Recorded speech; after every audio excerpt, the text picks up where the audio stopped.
Joseph grabbed his overnight bag and briefcase, making his way down the stone path toward the front door. He unlocked it quietly, hoping to catch them by surprise. The familiar scent of lavender candles filled the air, Alice's thing in the evenings. Upstairs, music played, but not the classical tune she usually favored. This time it was something modern with a heavy beat.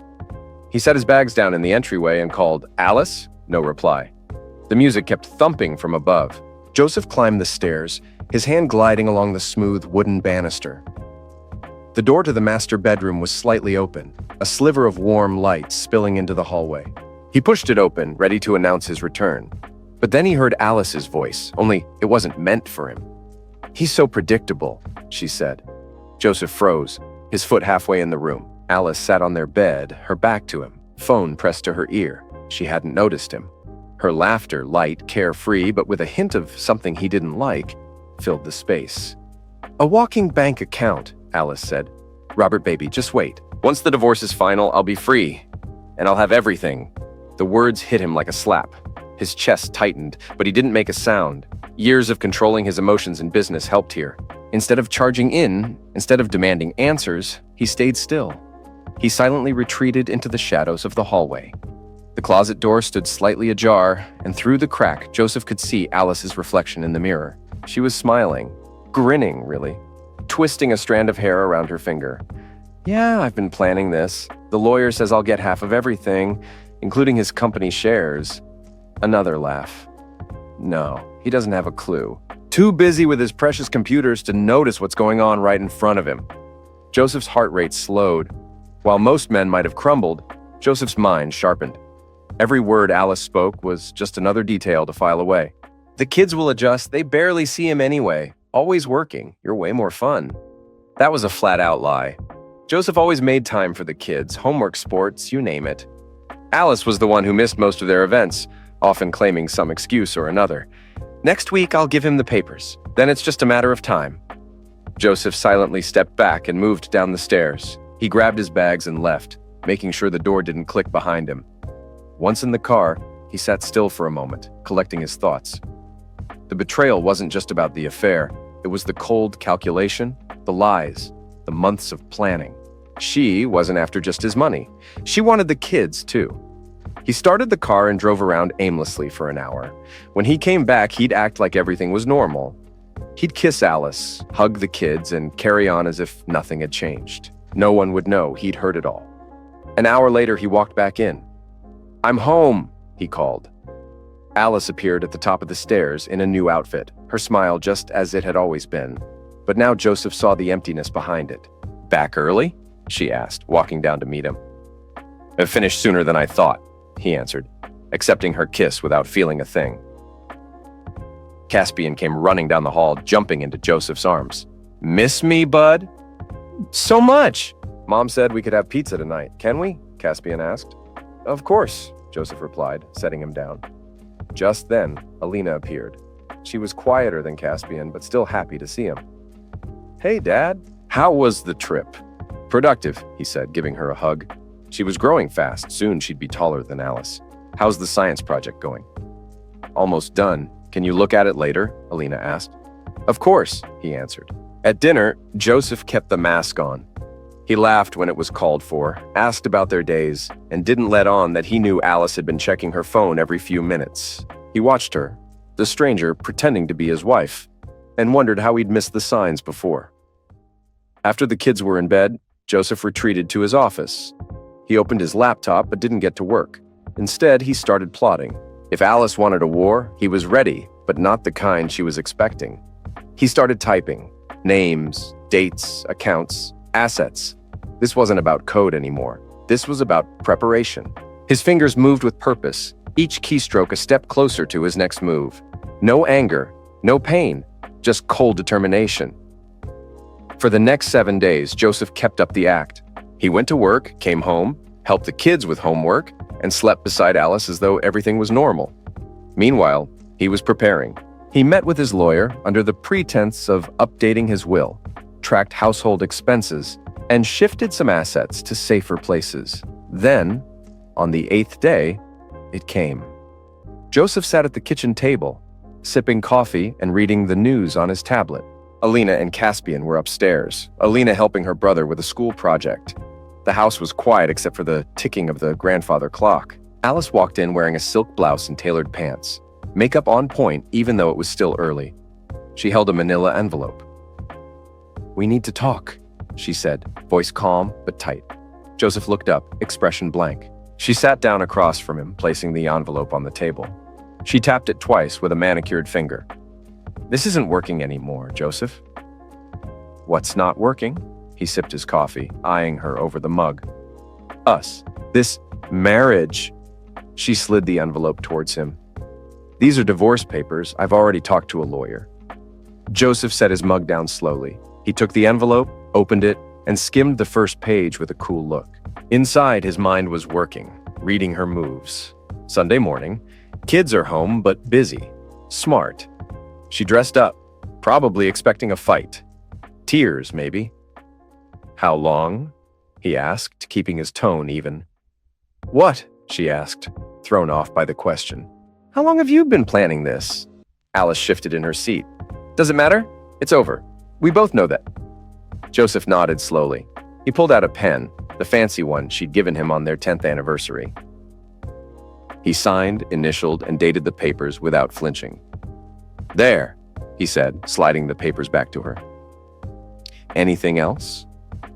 Alice stared at him, clearly confused. "That's it? No fight? No begging?" Joseph leaned back in his chair. "You want out? You got it." Her face flickered with uncertainty before that familiar smirk returned. "I'll have my lawyer reach out about the kids and assets." "Of course." Joseph stood, grabbing his tablet and empty mug. "You're moving out tomorrow, right?" "Yeah," she said, hesitating. "You want me to tell the kids, or will you—" "We'll tell them together."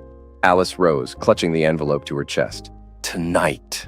Joseph nodded, then turned to the sink to rinse his mug. He heard her huff behind him, clearly thrown by his calmness. Her heels clicked on the hardwood as she left the kitchen. He gripped the sink, allowing himself a moment of raw feeling before locking it away again. The cold water was grounding. This was just the start. The real fight was about to begin. That night, they sat the kids down in the living room. Alina was curled up on the armchair, legs tucked under her, while Caspian sprawled out on the floor, both watching their parents closely. Alice spoke first. "Your dad and I have something to tell you." Caspian looked up from the carpet. "Are we getting a dog?" Joseph shook his head. "Nobody. Your mom and I are separating. She's moving out tomorrow." The room went dead silent. Alina's face went hard, her eyes shifting between her parents. Caspian frowned, confused. "Like a divorce?" he asked. "Yeah," Alice replied. "Sometimes adults realize they're better apart." "Why?" Caspian asked, voice shaking. "Did Dad do something wrong?" Alice opened her mouth, but Joseph cut in. "No one did anything wrong. People change. Your mom wants something different now, and that's okay." Joseph saw Alice's eyes flash with irritation. She wasn't expecting him to frame it like that. "We have to move," Alina asked, voice flat. "No," Joseph reassured her. "You'll stay here with me. Your mom will visit, and sometimes you'll stay with her. But I don't want Mom to leave." Caspian's face crumpled as he ran to Alice, wrapping his arms around her waist. "Please don't go." Alice stroked his hair, murmuring soft words, casting a glance at Joseph like Caspian's distress proved her point. Alina stayed still, watching with a calmness that felt off for her age. "I'm going to my room," she said, her voice flat. "Alina, wait," Alice began. "Let her go," Joseph interrupted. "She needs time." After Caspian calmed down and went to his room, Joseph and Alice were alone in the living room. "That went as well as it could," Alice said, straightening her blouse. "They'll adjust," Joseph replied, repeating her words from earlier, though she didn't realize it. Kids bounced back. "I'll be here tomorrow around noon to get my stuff." "Movers are coming," Joseph nodded. "I'll be at work. Take what's yours. The lawyer will handle the rest." Alice turned to head upstairs, but paused. "For what it's worth, I did love you once." Joseph met her gaze. "I know." She seemed to expect more, but when none came, she went upstairs. Joseph stayed in the living room, listening to the house. Upstairs, Caspian was crying. Alina's door was shut. Joseph briefly closed his eyes, then went to comfort his son. The next day, Joseph went to work like normal. He closed the door to his office, ignored calls, and dove into code. Numbers made sense, their patterns soothing. People, especially Alice, didn't. That night, when he came home, Alice's closet was empty, her vanity bare. All her things, perfume, jewelry, shoes, were gone. The photos and the kids' artwork were still on the walls, the remains of the life he'd built. Alina was at her desk, books spread out, pencil moving across paper. "You okay?" Joseph asked from the doorway. She didn't look up. "Fine. Want to talk about it?" "Not really." Her pencil paused. "Is she living with him?" Joseph froze. "With who?" Alina finally looked up, her eyes meeting his directly. "Robert, from the gym. The guy she's always texting." Joseph felt a cold clarity wash over him. "You knew?" "Yeah, I'm not dumb. She's not exactly hiding it." Alina went back to her homework.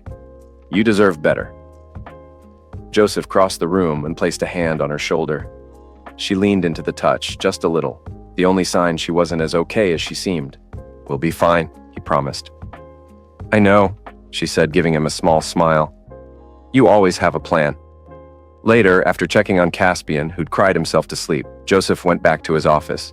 He opened a new document and started typing, focusing on one thing. Robert Cole, gym owner, around 35. Affair with Alice. How long? Still unclear. It wasn't much, but it was a start. And Joseph was damn good at building things. 2 weeks passed in a new routine. Joseph dropped the kids off at school, picked them up after, cooked, helped with homework, and tucked Caspian in at night. Alice called every now and then, her voice fake sweet through the phone. On weekends, she'd take them out, amusement parks, movies, shopping, returning them with bags of new toys and clothes. Trying to buy their love, Joseph thought. But he kept his mouth shut. Meanwhile, he kept digging. He joined Robert's gym, paid for a year up front. The place was fancy, with glass walls and shiny equipment. Robert was there a lot, chatting up the clients. Joseph kept his distance at first, just blending in. He came early, when it was quiet. He observed, waited. On day 3, he struck up a conversation with the receptionist. "Great place," he said, signing in. "Been open long?" "About 5 years," she answered.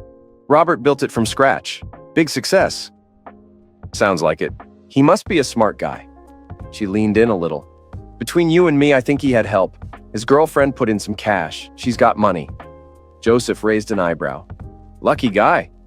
They've been together almost 3 years now." 3 years. The words hit Joseph like a hammer. Alina was 11 then. Caspian was 7. 3 years of lies. "You know her?" he asked, keeping it casual. "Alice, sure. She comes in all the time. Gorgeous woman. Always looks perfect." Joseph nodded, keeping his face blank. "Thanks for the info. Have a good one." He walked away, his mind racing. 3 years wasn't just an affair, it was a whole second life. In the next week, Joseph got more pieces of the puzzle. He befriended a trainer who liked to gossip, eavesdropped in the locker room, and checked social media. Alice kept her profiles clean, but Robert wasn't so careful. There were pictures of them together, restaurants, parties, even a beach trip, all while Alice had claimed to be somewhere else. But Robert wasn't the only one. One offhand comment from the trainer sent Joseph digging deeper. Before Robert, Alice was with that tech investor. What was his name? Soon Joseph found out about at least 2 other affairs. One with a businessman who traveled a lot, and another with a local artist. Alice had told him she was going to cultural events. Joseph documented everything. Names, dates, locations. He didn't confront Alice yet. Not until he had more. He was building his case. 3 weeks after the divorce papers were signed, something new hit Joseph. An idea that came to him in the middle of the night. A suspicion that had been growing, but hadn't fully formed. The next morning, he called in sick to work. After dropping the kids off, he drove across town to a medical clinic. "I need paternity tests," he said to the receptionist. "For 2 kids." She handed him the forms without a blink. "You'll need DNA from all parties." Joseph nodded. "I've got access to their toothbrushes. That work?" "That's fine." "And the mother?" "I don't need her, just the kids." The woman softened a bit. "Results take about a week." "Rush it," Joseph said, pulling out his credit card. "Please." 5 days later, an email hit his secure inbox. Joseph sat in his office, staring at the screen. He knew this could change everything. He clicked. The medical terms were dense, but the conclusion was clear: 0% probability of paternity for both kids. Joseph leaned back, the room spinning. Neither Alina nor Caspian was his biological child. 14 years of fatherhood, all a lie. 10 years, also a lie. He stood up, pacing the room. He couldn't process it. The kids he raised, loved, taught, they weren't his. Their real fathers could be anyone, maybe even men Alice never told him about. Did it matter? Joseph stopped moving. Did it change how he felt about them? Did it change the years of bedtime stories, teaching Alina to code, cheering for Caspian at soccer? No, it didn't. They were still his kids. But Alice had stolen something precious, the truth. She'd let him think they were his flesh and blood. That night, as he helped Caspian with math and listened to Alina talk about her day, Joseph watched them closely. He searched their faces for signs, wondering if he'd missed something all these years. But all he saw was the kids he loved. He wouldn't tell them. Not now. Maybe never. This was his burden to bear. But Alice would know that he knew, and she would pay for every lie. Joseph tucked the paternity results into an envelope and slipped it into his briefcase. "Let the games begin," he whispered to the empty room. The opulence of the place was suffocating. White tablecloths, crystal chandeliers, everything too polished, too perfect. A facade for the fake smiles, the fake happiness inside. Joseph stood at the bar, eyes locked on Alice and Robert in the corner. Her laugh rang out, but it was hollow. Robert's hand rested possessively on hers, a clear display of ownership. She wore a new dress, one that screamed expensive, and Robert had his arm around her like he owned her. The perfect little power couple. Joseph straightened his tie, adjusted the envelope in his hand. This wasn't just any envelope. It was the weapon he'd been sharpening for months. A well-timed strike. He'd been waiting for this moment. His steps were deliberate, slow, and silent on the plush carpet as he approached their table. Alice noticed him first. The color drained from her face as her laughter cut off. Robert's eyes narrowed when he saw Joseph, his grin turning smug, almost satisfied, like he knew this moment was inevitable. But he couldn't hide the twitch of annoyance that followed. Joseph stood in front of them, casual, too calm. He locked eyes with Alice first, his voice low but dripping with cold politeness. "Hello, Alice." She tried to mask the shock, straightening in her chair. "Joseph," she forced out, her voice too sweet, too fake. What a surprise. "No surprise at all," Joseph replied smoothly, his gaze shifting to Robert. "So this is Robert, the great Robert. I've heard all about you." Robert's hand tightened around Alice's wrist, the muscles in his jaw flexing. He leaned forward, his voice dripping with forced diplomacy. "Look, man, I know this must be uncomfortable, but..." Joseph cut him off with a raised hand. "No, it's not uncomfortable." His eyes bored into Robert. "In fact, I came here to congratulate you both." Alice blinked, her face faltering in confusion. "Congratulate us?" she asked cautiously. "On your freedom," Joseph said, his smile thin and sharp. He slammed the envelope down between them, a subtle but deliberate impact. "A little gift to mark the occasion." Alice looked from Robert to Joseph, her lips twisting into something between a smirk and a wince. "That's civil of you." "Closure," Joseph said, stepping back. "I believe in it." He gave them one last look before turning to leave, his pace measured. As he moved toward the coat check, he could feel the tension crawling up his spine. Every step he took was deliberate, a perfect show of control. Joseph stopped just out of their line of sight and turned, watching the drama unfold. Alice opened the envelope slowly, as though unsure of what she was about to face. But he could see the exact moment when the realization hit her.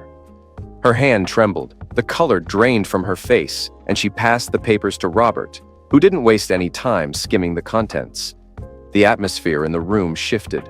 The low murmur of the diners quieted, eyes snapping toward them. Robert's face darkened, his eyes narrowing in disgust, and then he stood up like a man who was just slapped. His voice was a sharp, guttural bark, rising above the quiet.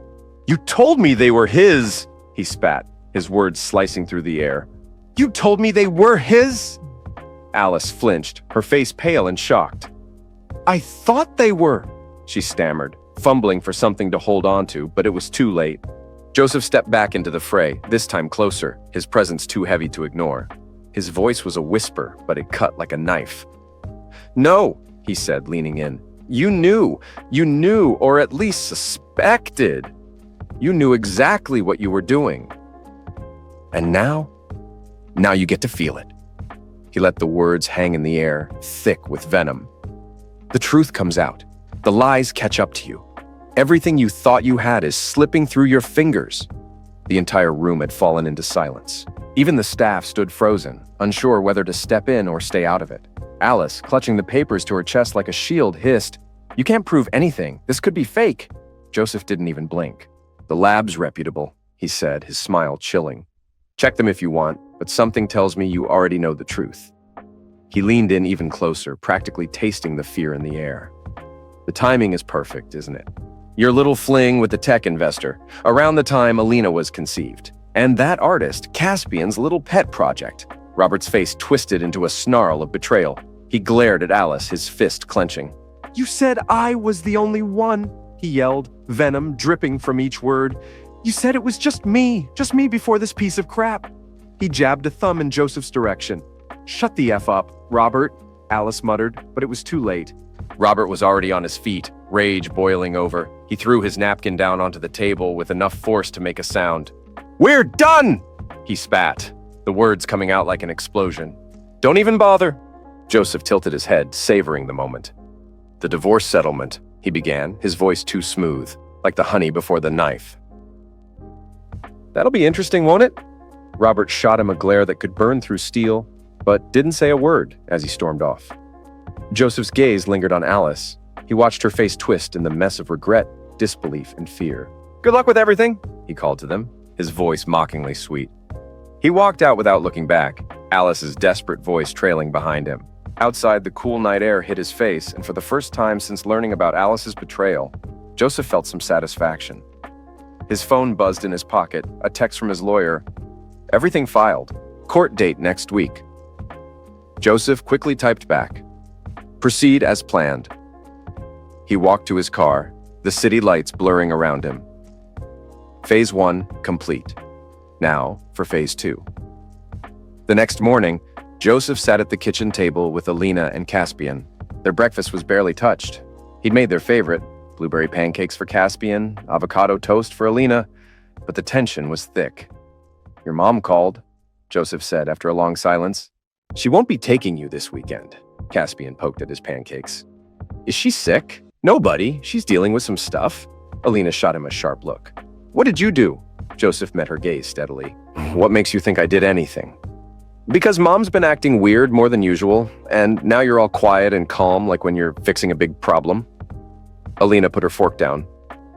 "So what happened?" Joseph thought before speaking. "Your mom and I are handling the divorce in our own ways. Mine's a little more strategic than she thought." "So you're getting back at her," Alina said flatly. "No, I'm making sure things are fair." "It's about Robert, isn't it?" Caspian chimed in. Joseph and Alina both stared at him. "You know about Robert?" Joseph asked, surprised. Caspian shrugged. "Mom's always on the phone with him. One time we met him for ice cream. He's got tattoos." Joseph held back his anger and kept his voice steady. "Yeah, it's about Robert and some other things between your mom and me. But I don't want you two worrying about grown-up problems." "We're not babies, Dad," Alina said, annoyed. "I know," Joseph replied, "but this is between your mom and me." Joseph stood up, grabbing his empty coffee mug. "Finish up. School bus comes in 20?" Joseph sat at his desk, the soft hum of city noise creeping through the window. He had just finished going over some documents when the phone buzzed. He saw Alice's name flash across the screen, but with a quiet scoff, he ignored it. Let it go to voicemail. This was her mess to clean up, not his. When the voicemail notification pinged, Joseph tapped the screen and put the phone to his ear. He leaned back in his chair, half expecting what was coming. Her voice was raw, venomous. "You fool," Alice hissed, the words dripping with fury. "You think you're so damn clever. Robert won't even look at me now. Is that what you wanted? To ruin everything?" She took a breath, but there was no softening. "Call me back. We need to talk." Joseph let the phone fall from his ear, shaking his head as he tapped the screen to delete the message. He didn't need to hear her crying. She had made her bed, now she could lie in it. His lawyer had been clear, no more drama, minimal contact, and that's exactly what he planned to stick to. But just as the evening fell into its usual monotony, another call came through. This time, an unknown number. Joseph was tired, but something nagged at him. Against his better judgment, he picked up the phone. "Speaking," he answered flatly, not bothering with pleasantries. "This is Robert Cole," came the strained voice on the other end. "We need to talk." Joseph stood up, closing his office door behind him to make sure he had some privacy. "I'm listening." "Look, I don't know what the hell you and Alice are playing at, but I want out." "Are the kids mine?" Joseph let the silence hang for a moment, choosing his words carefully. "I don't know. The tests confirm they're not mine." "You'll need your own tests if you want answers on that front." There was a pause on the other end, then a deep, frustrated sigh. "Jesus, what a freaking mess." "Indeed," Joseph said, the word almost a chuckle in the back of his throat. "Not sure why you're so surprised." "I didn't know about the other guy," Robert continued, his voice suddenly more defensive but tired. "Or that the kids might not be yours. Alice said you two were already emotionally separated, whatever the hell that means." Joseph didn't respond at first. He just let Robert keep talking, savoring the control. The distance between them now so vast it felt almost suffocating. "I'm backing off," Robert said eventually, his tone clipped. "Whatever the hell you two have going on, I don't want in. I've got my own crap to deal with." "Problems, huh?" Joseph raised an eyebrow, already knowing where this was going but needing to hear it. "What kind of problems?" "Financial audit, some questions about gym investors. Nothing major, but I don't need more complications," Robert explained, voice edged with tension. Joseph smiled to himself, leaning back in his chair. The anonymous tip had done its job. "Hope it works out for you." "Yeah," Robert said, the frustration clear in his voice. "Just wanted you to know I'm not the enemy here. I'm out." Joseph paused, his eyes narrowing just a touch. Noted. The call ended and Joseph leaned back in his chair. Robert was pulling away from Alice faster than expected, which worked out just fine. Without his support, Alice would be more vulnerable. The next phase could begin. At his lawyer's office the next day, Joseph sat across from Cameron Wilson, overlooking Seattle through rain-streaked windows. "Everything is proceeding as planned," Cameron said, sliding a folder across the table. "Judge Harmon is fair but tough on contracts. The paternity fraud strengthens our case." Joseph skimmed the papers. "And the financials? Airtight. The prenup had clear infidelity clauses. Plus, the divorce agreement she signed without proper review. She's basically forfeited any claim to your assets. We can even countersue for damages." Joseph looked up from the papers. "I don't want to bankrupt her. I just want to make sure she doesn't profit off her lies." Cameron nodded. "Still playing it soft, huh? All right, but be ready. Her lawyer wants a meeting. They'll try to renegotiate. Let them try." 2 days later, Joseph sat across from Alice and her lawyer, Veronica Tate, in the same conference room. Alice looked worse than usual, the strain showing. "This agreement is unconscionable," Veronica said, tapping the divorce papers with her nail. "My client signed under duress, without legal counsel." Cameron raised an eyebrow. "She had 2 weeks to review the papers and consult a lawyer. She signed it knowing what she was doing." She was emotionally vulnerable. "She's been planning this for months," Joseph interrupted calmly. "Phone records show calls to divorce lawyers dating back almost a year. Hardly the actions of someone caught off guard." Alice's eyes widened. "You checked my phone?" "I checked everything, Alice. The affairs, the planning, the lies, it's all documented." Veronica put a hand on Alice's arm. "Let's stay on track, mister. Hayes, be reasonable. You're trying to leave my client with nothing." "Not nothing, just nothing that's mine." Joseph leaned in. "She keeps what she brought into the marriage, plus any assets in her name. Given her spending habits, that's quite a bit. The kids aren't biologically mine, as you know, but I'm still offering full support for them and asking for primary custody. That seems fair." Alice's calm broke. "You can't do this to me. The house, the car, my lifestyle. You can't just take it all." "I'm not taking anything. I'm just not giving you what isn't yours." Joseph met her eyes. "You gambled, Alice. You lost." "This is revenge," she spat. "No," Joseph replied coldly. "This is a consequence." The meeting ended in a stalemate, but Joseph knew the advantage was his. The court date was next week. That weekend, while the children were at a previously arranged sleepover with friends, Joseph changed the locks on the house. He also contacted the banks, credit card companies, and investment firms, ensuring Alice's access to joint accounts was restricted to minimum maintenance amounts, as permitted by the divorce filing. Monday morning, the phone buzzed. The first call from Alice came in at 8 a.m. He didn't answer. Her message was frantic. "You've frozen the accounts. How am I supposed to live? The hotel's on my A for payment." He let it go to voicemail, then deleted it. Second call. Same crap. "The cards aren't working. Did you cancel them? You can't do this." He ignored it. Wednesday afternoon. Her voice finally shifted, desperate, soft. "Joseph, please. We need to be adults about this. Can we talk?" He didn't call back. The court date was Thursday. The courthouse loomed in the gray Seattle sky as Joseph and Cameron walked through security to the courtroom. Alice and her lawyer, Veronica, were already there. Alice looked thinner, her hair pulled back tight in a navy suit. She looked like she'd been through a lot. Judge Harmon, in her 60s, called the court to order. Cameron outlined Alice's affairs, the paternity fraud, and the legal documents she'd signed. Veronica tried to paint Alice as a sufferer, but the evidence Cameron had was solid. Judge Harmon spoke firmly. "Mrs. Hayes, did you read the divorce agreement before signing it?" Alice hesitated. "I skimmed it. I was upset." "Did Mr. Hayes prevent you from seeking legal counsel?" "No." "But did you understand the terms?" "Yeah, but I didn't realize—" "Mrs. Hayes," the judge interrupted, "the court can't protect people from their bad decisions. The agreements are binding, the infidelity clauses are enforceable, and the paternity fraud is disturbing." Alice paled. "This court upholds the divorce terms. Mrs. Hayes retains assets in her name. Mr. Hayes retains all other marital assets, including the family home. Child support will be determined after further paternity testing if Mrs. Hayes wants to pursue it." The gavel fell. Alice sat stunned, and Veronica whispered in her ear. Joseph felt no joy, just cold certainty. Outside, Alice grabbed his arm. "You've ruined me," she hissed, tears welling up. "I have nothing." Joseph pulled her hand off. "You've got exactly what you came in with, your freedom. Where am I supposed to go? What about the kids?" Joseph shrugged. "Try Robert. Oh wait, he's got his own mess." She paused, understanding dawning. "You did that too? The audit?" Joseph smiled. "Have a good day, Alice." He walked away, leaving her standing there. Joseph's phone rang. He saw Robert Cole flashing on the screen. He didn't hesitate.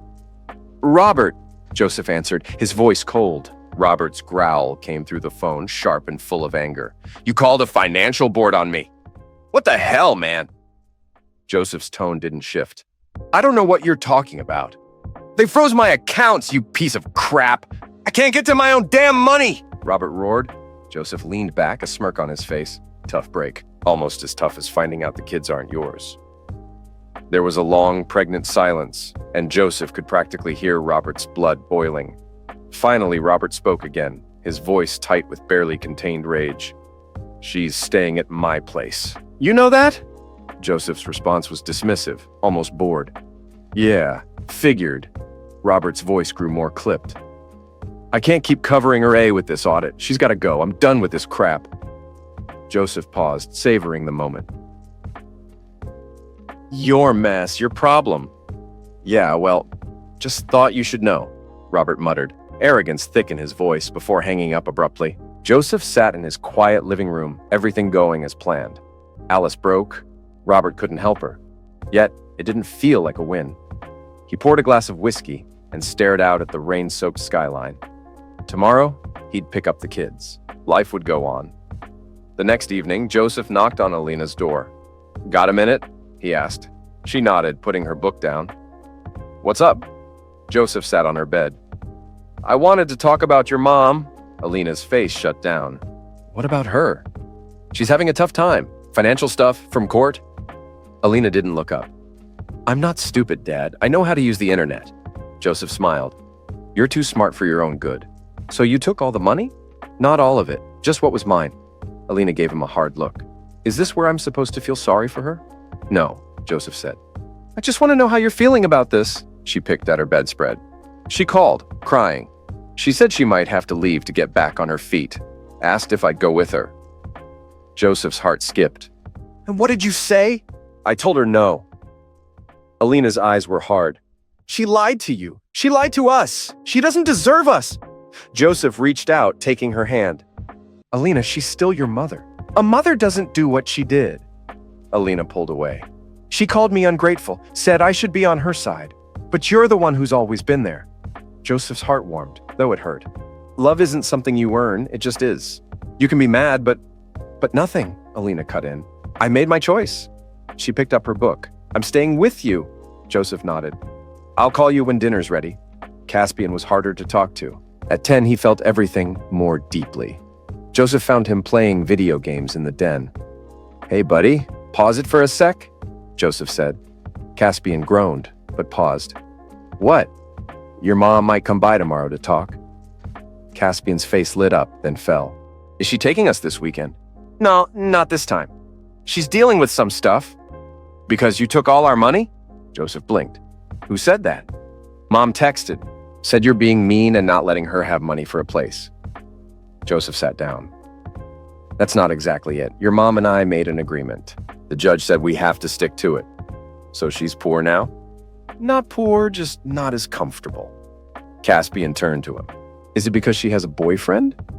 It's complicated. Grown-ups say that when they don't want to explain. He crossed his arms. I'm not a baby. Joseph smiled a little. No, you're not. Your mom made choices that hurt us. Now she has less money. Will she be okay? Yeah, she'll have to work more or live smaller, but she'll be fine. Caspian nodded. Can I still see her? Of course, she's still your mom. Do you still love her? Joseph hesitated. Did he? Anger, betrayal. He had those. But love? That died when he heard her plotting to take everything, including the kids he thought were his. I care about her as your mom, Joseph said carefully. But sometimes grown-ups stop being in love. Doesn't mean we stop caring. Caspian seemed to accept it. Can I play now? 5 more minutes, then homework, Dad. Yes, I'm glad I'm staying with you. Joseph ruffled his hair, his throat tight. Me too, buddy. The next morning, the doorbell rang early. Joseph opened it to find Alice. She looked different. No makeup, just jeans and a blouse, her hair pulled back. Alice, he said flatly, the kids are still asleep. I'm not here for them. Not yet. She shifted nervously. Can I come in? Joseph stepped aside. Sure. Alice walked in and looked around. You haven't changed anything. The kids need stability. She nodded, and they went to the kitchen. Coffee? He asked. No, thanks. She sat at the counter, hands tight in her lap. I need to talk about the kids. Joseph leaned on the counter. What about them? Robert kicked me out, she said quickly. I have nowhere to go. My credit cards are maxed. Savings are gone. I can't afford an apartment. I need help, Joseph. Joseph took a slow sip of coffee. What are you asking for? Money, a loan. Just until I get back on my feet. She looked up, desperation in her eyes. For the kids. The court was clear about the financials, Joseph said. Damn the court, she snapped. Then her voice softened, glancing at the stairs. This is about family, not legalities. The family you wanted to leave, for Robert. For others before him? Alice flinched. I made mistakes, but I'm still their mother. Joseph set his mug down. You are. I'll pay for a modest apartment for 6 months, not for you, but so the kids have somewhere to stay when they visit. Relief spread across her face. Thank you. Thank you so much. With conditions, Joseph added. The lease is in my name. You get a job, any job, to cover food and utilities. You stick to the visitation schedule. Her relief faded a bit. You don't trust me, do you? Would you, in my position? Alice looked away. No, I guess not. She stood. Can I see them now? They'll be up soon. You can wait in the living room. Alice paused before leaving. For what it's worth, I am sorry. Not just for getting caught. For everything. Joseph didn't respond. Her apology was meaningless compared to her actions. Alina came downstairs first. When she saw Alice, her face hardened. What are you doing here? She asked coldly. Alice stepped forward with arms outstretched. Baby, I've missed you. Alina stepped back. Really? You couldn't even call all week. I've been dealing with some stuff. Dad told us you're broke because you lied and cheated, Alina said flatly. Alice shot Joseph a look. It's more complicated than that. No, it's not, Alina said. You had affairs. You lied. You wanted Dad's money. Now you can't. And simple. Alina, please, I'm still your mother. Are you? Because mothers don't do what you did. Alina crossed her arms. I don't want to go with you this weekend, or any weekend. Alice went pale. You don't mean that. I do. Dad didn't turn me against you. I have eyes. I heard you on the phone with Robert laughing about Dad, calling him a walking bank account. Alice couldn't respond. I hate you, Alina whispered, voice quiet but cutting. I don't want to see you again. She turned and ran upstairs, slamming her door. Alice stood frozen, tears rolling down her face. Joseph spoke softly. She doesn't mean it. She's hurt. She'll come around. Alice wiped her eyes. Will she? Or will you make sure she doesn't? I've never spoken badly about you to the kids, and I never will. You don't have to. Your actions speak for you. Alice turned to leave. Tell Caspian I came by. I'll call later about the apartment. Joseph nodded. I'll have the realtor contact you. Alice paused at the door. You destroyed me, Joseph, completely. Are you satisfied now? Joseph met her gaze. This isn't about satisfaction. It's about consequences. For what? Wanting more than being a software engineer's wife? For betrayal. For lies. For using me for 15 years while sleeping with other men, Joseph said, stepping closer. For making me believe those kids were mine. Alice looked away. I didn't know. Not for sure. But you suspected and said nothing. Joseph opened the door. Goodbye, Alice. She left without another word, shoulders hunched against the morning chill. The custody hearing was quick. With the paternity test and Alice's situation, the judge gave Joseph primary custody and Alice weekend visits. Alina, however, refused to see her. As they left the courthouse, Joseph saw Alice standing by the steps looking small and defeated. For a second, he almost felt bad for her. Then he remembered her plotting to take everything from him. Let's go home, he said to Alina and Caspian. 6 months had passed since the divorce. Joseph cooked dinner while Alina set the table and Caspian fed their new puppy. Did you know there are 6 causes of body odor? And secret fights them all. Fellas looking for a quarterback? These do bring out the eyes. Dix is the GOAT. Can Rex have some chicken? Caspian asked. Just a small piece, Joseph replied, handing him the treat. Don't make it a habit. The doorbell rang, cutting through the quiet of the kitchen. Joseph, lost in his cooking, didn't bother to look up. He wasn't expecting anyone. I'll get it, Alina said, setting the plate down with a soft clink of porcelain. Joseph kept stirring, half listening, letting the faint sound of conversation drift in and out. But then he heard Alina's voice, sharp, tense, something in it that made him pause. What the hell are you doing here? Alice's voice followed, strained. I need to see your father, please. Joseph turned the stove off. He wasn't in the mood for this. Caspian, take Rex upstairs. Caspian didn't hesitate, just nodded and disappeared. Joseph took his time moving towards the entryway, a flicker of curiosity running through him. When he saw Alice, soaking wet, hair plastered to her head, it all clicked. It's raining, Alice muttered, her voice weak. Joseph raised an eyebrow. You're soaked. I walked here from the bus stop. Are you serious? Joseph snapped, his voice cutting through the air. What, no umbrella? Just decided to walk through the damn storm?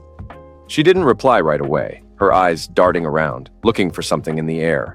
No, she finally said. But I lost my job. The cafe shut down. Joseph's jaw tightened, his irritation building. So what's the real story here? Alice wiped a tear from her cheek, the bitterness in her laugh sharp enough to make him flinch. I've been applying everywhere. You think anyone wants to hire a woman with 15 years of nothing but housework on her resume?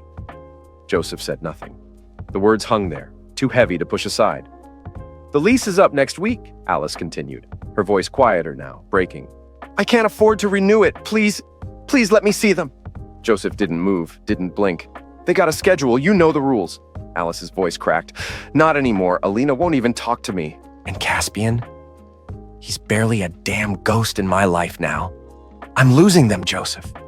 For a moment, Joseph said nothing, letting the silence stretch between them like a rope ready to snap. Finally, he crossed his arms, his tone cold, the steel in his words unmistakable. What do you expect me to do? You're not getting a pity party out of me.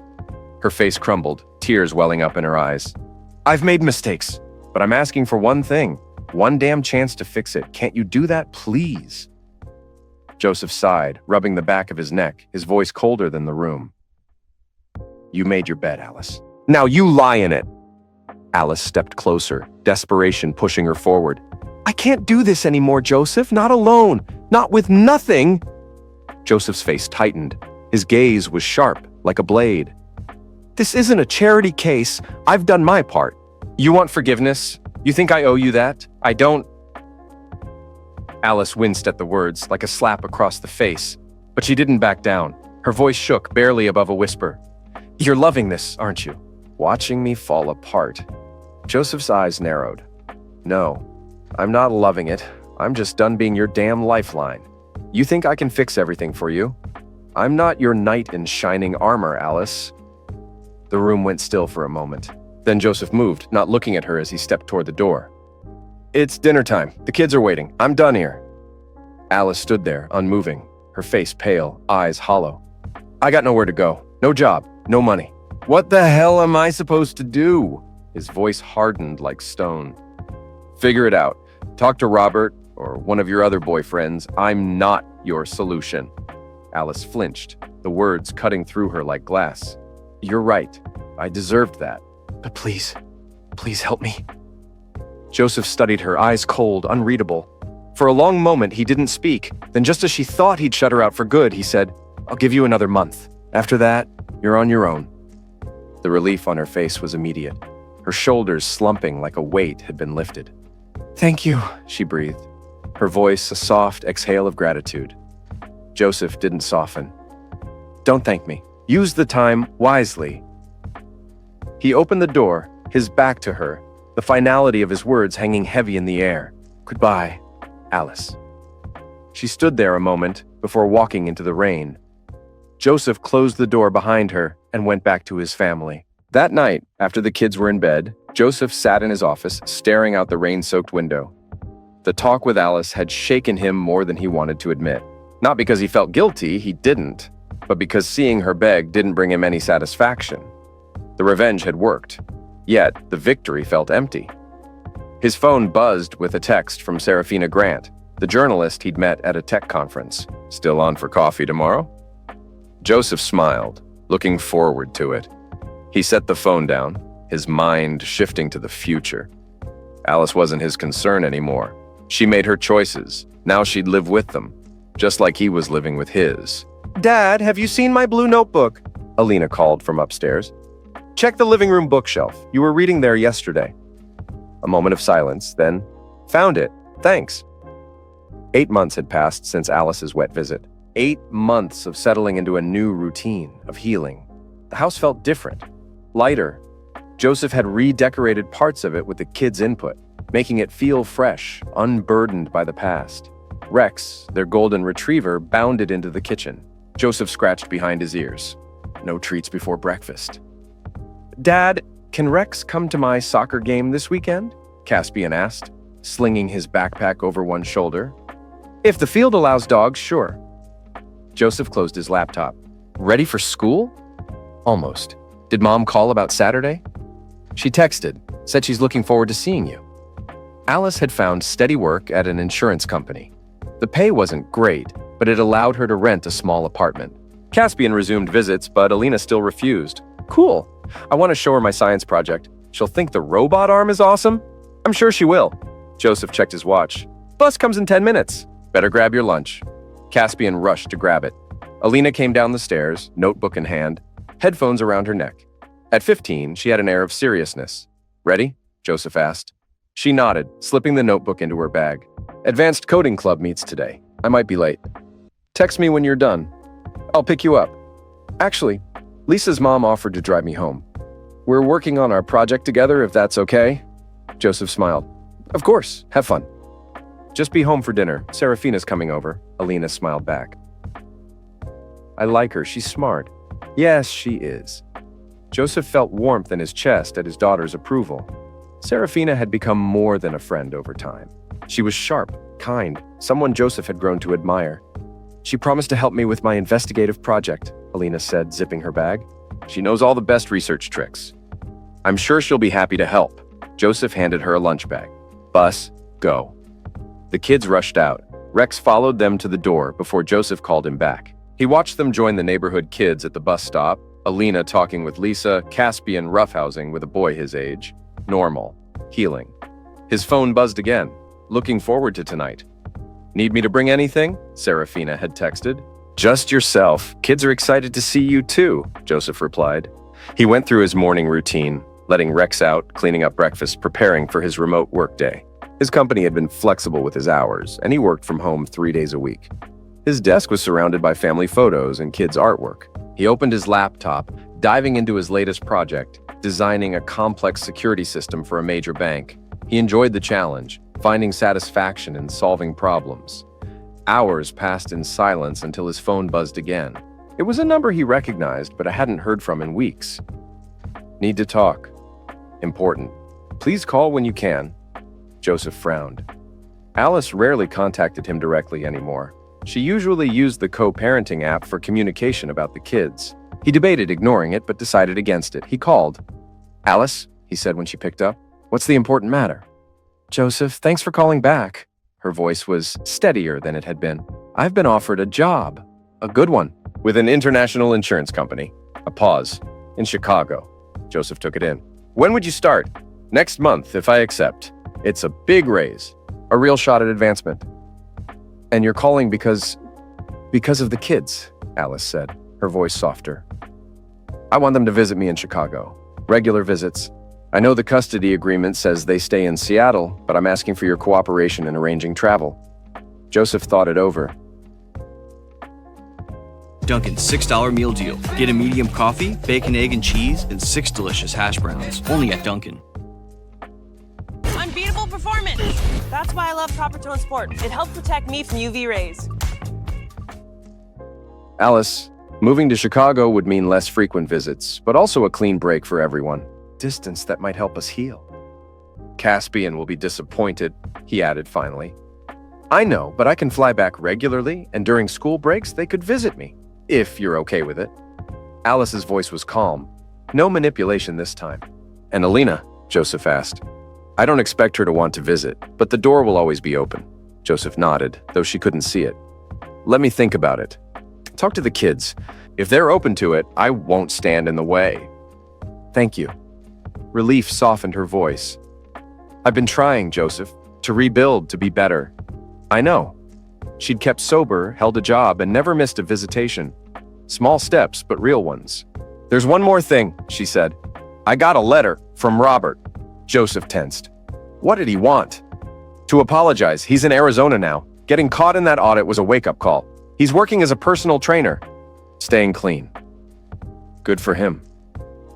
"He mentioned you. Said you were right to do what you did. That we deserved it." Alice paused.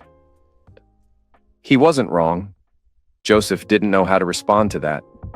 "Anyway, just wanted you to know about Chicago." "About everything." Her voice softened. "I'm trying to make amends, not to win you back. Just to be someone the kids might respect again someday." Joseph paused. "I hope you succeed." He meant it, not for her, but for the kids who still carried a piece of her. "I'll let you know when I've decided about the job," she said. "Thanks for hearing me out." After the call, Joseph sat for a moment processing. Alice in Chicago. Space to heal. Maybe that was what they all needed. The day flew by with work and chores. By dinner time, the smell of roasting chicken filled the house. Alina was first home, excited about her project. Caspian came in next, covered in mud from soccer practice, grinning like the kid he was. The doorbell rang just as Joseph was setting the table. "I'll get it!" Caspian yelled, racing to the door, Rex right behind him. Serafina stepped in, greeting both boy and dog. She was tall, fit, with curly dark hair and sharp eyes. She held a bakery box in one hand, fending off Rex's jumps with the other. "Easy, buddy," she laughed, scratching Rex's head. "Cake is for after dinner." "You brought cake?" Caspian asked, eyes wide. "Chocolate raspberry? From that bakery you like?" She handed the box to Joseph, and he kissed her quickly. smiling. "Hi. Hi yourself," he said, his smile warm. Alina appeared in the doorway. "You're still going to help me with my project, right? I've been researching interview techniques." "Absolutely," Serafina said. "I brought some sample question frameworks that might help." Dinner was lively, full of talk about school projects, work stuff, and weekend plans. Joseph watched his kids interact with Serafina. Alina eager to learn, Caspian just enjoying her playfulness. It felt right in a way he couldn't fully explain. Later, after the kids went upstairs to do homework, Joseph and Serafina sat on the back porch watching the stars. Rex was dozing at their feet, twitching in his sleep. "Alice called today," Joseph said, breaking the silence. "She's thinking about a job in Chicago." Serafina looked at him. "How do you feel about that?" "Relieved? It'd make a clean break, more space between us." He reached for her hand. "Room for what's next." "And what's next, Joseph Hayes?" She intertwined her fingers with his. He smiled, a genuine soft smile. "Still figuring that out, but I know who I want beside me while I do." Serafina smiled back. "Good answer." The stars kept dancing above them, unchanged, constant. Joseph breathed in deep, feeling the past lift more every day. He wasn't the man who'd stood frozen in the doorway, hearing Alice's betrayal. That man was broken, hardened, cold. The man sitting here now was softer, shaped by what had happened, but not ruled by it. The kids weren't the same either. They had scars, sure, but also strength. Alina's sharp mind, Caspian's optimism. They hadn't just survived the mess, they'd grown from it. And then there was Serafina. She'd come into their lives unexpectedly, but she brought something new. A reminder that there's more to life than holding on to old pain and grudges. Moving forward wasn't just about leaving the past behind, it was about building something fresh. "Penny for your thoughts," she said, nudging his shoulder. Joseph squeezed her hand, just thinking that life has a funny way of leading you where you need to be, even if it's through hell to get there. "Poetic," she teased. "And true." They sat in silence, the night getting deeper. The future wasn't written yet, but it felt full of possibility.